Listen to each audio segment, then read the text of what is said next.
Something else we discussed earlier on, which is the benefit cuts area. Now, I know that you don't want to give a statement ahead of the autumn statement. Nevertheless, it would be a big blow to a lot of people who have been told by your government that they are the main priority if you didn't do something. Are you going to change direction? Well, Andrew, we've had to make some very difficult decisions to deal with the huge legacy that we've inherited from Labour, a massive deficit over 10% of our GDP. And over the last 30 years, our in-work benefit system costs have spiralled out of control. They've tripled over that period in real terms. And welfare spending has had to play a part in the fiscal consolidation, along with all other areas of government spending. We made a manifesto commitment to reduce welfare spending by 12 billion pounds. We've made a commitment since that we will not take any further measures to reduce welfare over and above those that have already been announced. This is money coming out of the pockets of doing everything asked of them, trying to get work or in work, looking after their children, contributing to society.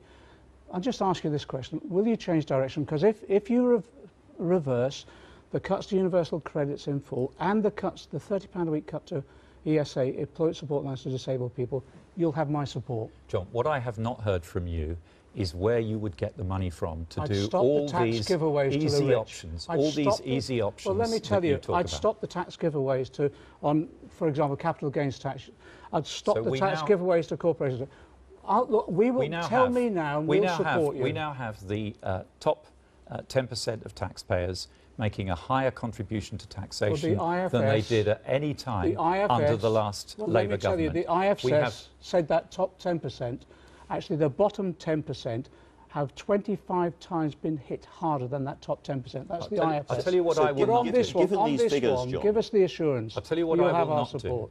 I will not make Britain an unattractive place for businesses to invest, for businesses to start up and grow, benefits to people in work. Foreign investors to bring their capital here. These are people who are working to make our economy well. But given the figures that you've been saying, why is it that he is trusted much more than you guys are over the economy? Why do you think that's It's been consistently, those percentage figures in the polls has been consistent since 2008, because Labour were in government when the crash happened, and we haven't recovered from them. You spent too much then.